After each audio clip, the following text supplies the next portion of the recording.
Il Veneto ricorre alla Corte Costituzionale per il bonus di 80 euro. La Regione vuole riappropriarsi di risorse che ritiene essergli state tolte dal governo nel decreto per gli 80 euro in busta paga. Io non ho nulla contro gli 80 euro, però è altrettanto vero che se tu decidi di finanziare le buste paga di alcuni cittadini lo fai con i soldi tuoi, non vieni a tagliare soldi e risorse alle regioni perché è troppo facile. 6 miliardi e 400 milioni di euro che sarebbero stati sottratti agli enti locali. Il presidente del Veneto lamenta anche i tagli orizzontali basati sulla spesa storica del 2013. Che i siciliani avranno lo stesso taglio nostro e quindi i virtuosi con i non virtuosi. Il responsabile economico del PD Stefano Fracasso risponde al Veneto di occuparsi dell'efficienza della propria macchina amministrativa, anziché escogitare assurde battaglie politiche ferragostane sulla pelle di chi ha ricevuto gli 80 euro.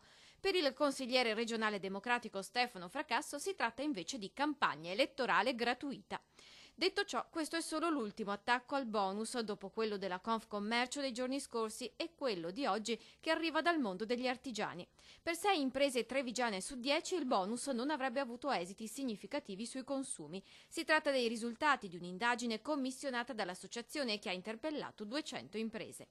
Le imprese in larga prevalenza dicono no, non ne do un giudizio positivo, ma in fin dei conti la priorità era quella di far riprendere appunto occupazione e sostenere gli investimenti delle imprese, più che non pensare che gli 80 euro avrebbero invertito i consumi e fatti riprendere i consumi. Il 60% delle aziende artigiane trevigiane boccia dunque il governo Renzi. La luna di miele è finita dopo la fiducia dimostrata in primavera, dopo il bagno di folla tra gli industriali. Il consenso si sta dimezzando, praticamente dimezzando, perché per le imprese e per l'economia non si è fatto assolutamente niente. Le riforme sull'economia sono pressanti, non si può pensare di andare avanti senza prendere nessuna decisione.